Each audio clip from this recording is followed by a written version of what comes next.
واخيرا وصلت ل $100 من اليوتيوب. وتعالوا بقى نشوف وصلت لهم بعد كام الف مشاهده وبعد كام شهر والكلام ده كله. عاملين ايه يا جماعه الاخبار؟ يلا بينا ندخل على الموضوع على طول. طيب دي القناه بتاعتي، انا حاليا 2254 مشترك زي ما انتم شايفين. تعالوا بقى ندخل على الاحصاءات. معلش هتلاقي صوتي كده طول الفيديو عشان بس عندي برد. المهم طبعا انا جايب لي المشاهدات بتاعت اخر 28 يوم 31000، والارباح بتاعت اخر 12 يوم مش عارفه ايه، والمشتركين 2255 ما شاء الله زادوا واحد. ماشي. طيب الكلام ده من 28 يوم، يعني من 21/12 ل 17/1 اللي هو الشهر اللي احنا فيه. طب تعالوا بقى نشوف ده ال 31000 عاملين $12 وشويه، يعني ال 1000 مشاهده عاملين حوالي 40 سنت. تعالوا بقى نشوف ايه ال $100 هيعملوا قد ايه. طيب هنا $98 و22% عملتهم من 247,000 مشاهده. طبعا حد يسالني يا عم احنا عايزين نشوف ال $100 مش 98 وشويه، انت بتضحك علينا ولا ايه؟ لا، احب اقول لك ان انا لو عملت هنا منذ تاريخ الانشاء، مش هو النت بس بطيء شويه. طيب ال $100 اهي جم من 582,000 مشاهده. طبعا الرقم ده مش حقيقي، يعني محدش ياخد الرقم ده ويحس ان هو الحقيقي، لا. ليه بقى؟ لان اول ما بدات في اليوتيوب قال لك عشان تربح لازم تكمل الاول 100 مشترك ومش عارف حوالي 25,000 مشاهده حاجات كده.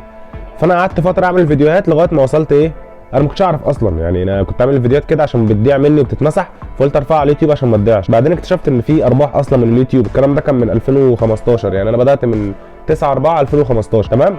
بعدها لقيت كملت 100 مشترك وكملت 25,000 مشاهده وعديتهم، فلقيت هنا الارباح بدا يبقى في ارباح عندي وبتاع، وصلوا لحوالي $1 وكسور، $1.96، $1 حاجه و80 حاجه كده يعني. بعدها لقيت الحاجات دي وقفت تاني، الارباح ما بقتش تزيد تاني. طب انا كنتش مهتم قوي يعني الصراحه. الفكره ان هو عدلوا بقى القوانين، خلوها 1000 مشترك و4000 ساعه مشاهده زي الايام دي دلوقتي، فعشان كده الارباح وقفت، وفضلت فتره طويله اعمل فيديوهات ومفيش ارباح عليها. فعشان كده ده منذ تاريخ الانشاء مش كل المشاهدات دي داخله في الارباح. عشان كده جبت لكم اللي هو ده من ساعه امتى، من 28/5. اللي متابع معايا القناه من الاول هيبقى عارف ان يوم 28/5/21 دوت انا كنت القناه فيه اتقبلت وبدات احقق منه ربح. واول يوم حققت ربح كان 4 سنت ما شاء الله، كان احباط يعني. تاني يوم كان 14 سنت، بعد كده بقى 20 بقى وهكذا. المهم يعني دلوقتي ان $98 و22% جم من 247,000 مشاهده و4/10، يعني حوالي مثلا ال $100 يعني من حوالي 252,000 253,000 مشاهده، يعني ال 1000 مشاهده حوالي برضو 40 سنت. تمام. طب يعني ال 100,000 مشاهده بقى تعمل كام؟ اكيد $40 $42، يعني زي ما هنشوف هنا كده اهو. يعني هنا ال 100,000 مشاهده اهو بيعملوا حوالي $42 و45%. تمام. يعني بس طبعا الرقم ده مش ثابت، يعني مش دايما كل الفيديوهات 40 سنت، يعني انا بعمل فيديوهات فوق ال 10 دقائق على معظم الفيديوهات كده، ومش كل الفيديوهات برضو بتجيب 40 سنت، في اللي بيجيب 50 و60 سنت، في اللي بيجيب 30 سنت و20 سنت وحاجات كده.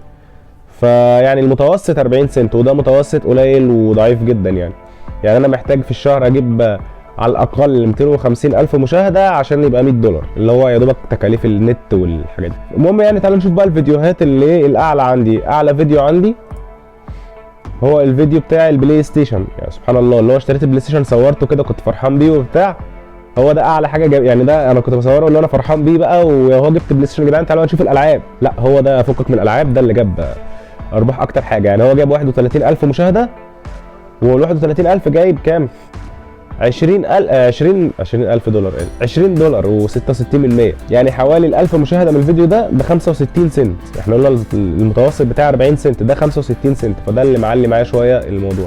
وهو لوحده جاب $20 من ال $100، وجاب 351 مشترك ما شاء الله يعني، و1400 ساعه مشاهده. طيب تعال بقى نشوف ايه ترتيب الفيديوهات. طيب دي احصائيات القناه كلها. هنجيب مثلا ايه، هنرتبها من الارباح. ال $100 اهي جم منين؟ $20 جايين من الفيديو اللي هو بتاع اللي هو اشتريت البلاي ستيشن، $5 جايين من طريقه تنزيل احتراف كراش والكلام ده، الفيديو اللي هو بشرح فيه ازاي تبقى حريف كراش وكده، بلاي ستيشن 1 كمان. والفيديو ده قديم على فكره، من 5/2020، يعني من حوالي سنه ونص ولا حاجه. فطبعا بدا يحقق ارباح بعد سنه من نزوله، يعني بعد شهر 5 2021 بدا يحقق ارباح. ففي سنه كده كان بيعد مشاهدات وما جابش منها اي ارباح، هو جاب $5. وهكذا. في بعد كده فيديو اختصارات كراش، والفيديو ده بالمناسبه خلاص هو داخل على 100,000 مشاهده، 99,000 وشويه. ده برضو يعني كان فيديو كده 4 دقايق، كنت بروح من الشغل مخنوق، قمت جاي اعمل فيديو كده، قلت العب كراش ولا اي حاجه من ايام زمان يعني، قمت جاي العب كراش كده وعملت 4 دقايق منها اختصارات ورفعت الفيديو وبس. انا ما اعرفش عملت كده ايه وقتها، بس هو ايه كده. والفيديو ده كان 2018 حتى، يعني ما كانش فيه اهتمام قوي بالقناه. فالفيديو جايب 99000 مشاهده حاليا واعلى فيديو، ولكن في الارباح جايب $3 بس. وده لانه قعد سنتين يجيب في مشاهدات مش محسوبين ضمن الارباح، عشان بس اوصل لل 1000 مشترك وال 4000 ساعه مشاهده، ولكنه جاب 233 مشترك، فدي حاجه جميله يعني. بس لو جبنا بقى ترتيب الشهور نفسها، انا كل ده عملته في قد ايه، فهنلاقي ان شهر 6 انا عملت فيه $12. ده كان اول شهر لما جبت فيه بلاي ستيشن بقى والانفتاحه دي وكل الكلام ده، كان $12 بس. شهر 7 $12.28، يعني اللي هو زدت 27%. شهر 8 عملت فيه بقى 3-4 فيديوهات في اليوم، عملت فيه فوق ال 120 فيديو تقريبا في الشهر ده، عملوا $14 بس الحمد لله. بعد كده شهر 9 نمت شويه فعمل $10. شهر 10 $10. بعد كده شهر 11 بقى الدنيا زادت شويه بقى $15.5. بعد كده شهر 12 اللي وصلت فيه ال 2000 مشترك كان $15.78. بعد كده شهر 1 اللي احنا فيه حاليا، يعني عديت نص الشهر وما كملتش حتى ايه $7.5 اللي هم ايه المتوسط بتاعي. يعني ممكن شهر 1 ده ابقى اعمل فيه مثلا حوالي $12 ولا حاجه وبس. يعني انا قعدت 7 شهور ونص عشان اعمل اول $100. طبعا انا لسه ما استلمتهاش، بس يعني غالبا اللي هتنزل ال $100 دي يوم 1/2، وبعد كده هتنزل على هتبقى حواله يوم 20/2، وبعد كده هستلمها بعدها بقى باسبوع ولا حاجه، يوم 27/2 يوم 28/2 في اخر شهر 2 ان شاء الله هقبضها، وبرضه هعمل عنها فيديو، ممكن اعمل فلوج بقى وانا رايح اقبضها كده واستلمها وبتاع.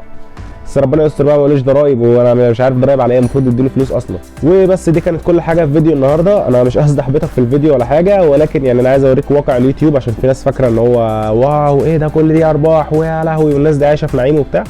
لا، الموضوع صعب جدا. ممكن اقعد 2-3 سنين عقبال ما ابتدي اخد منه مرتب $100 في الشهر ولا $150 في الشهر، اللي هو انت لو رحت اشتغلت في اي شركه ولا اي مصنع ولا اي حاجه هتقبضهم في اول شهر تقريبا 1500 ولا 2000 جنيه متهيألي، يعني اقل حاجه دلوقتي. ولكن هو كان مستقبلا افضل، كتريح دماغا افضل، ككل حاجه يعني. المهم مش عايز اطول عليكم في الفيديو ده، هنتكلم على الحاجات دي بالتفصيل في الفيديو الجاي ان شاء الله، لما بقى في ايدي كده ال $100 ان شاء الله. وبس دي كانت كل حاجه، واستنوا بقى فيديوهات تانيه جايه كتير. متنسوش بقى لايك سبسكرايب الحاجات الحلوه دي، ويلا سلام.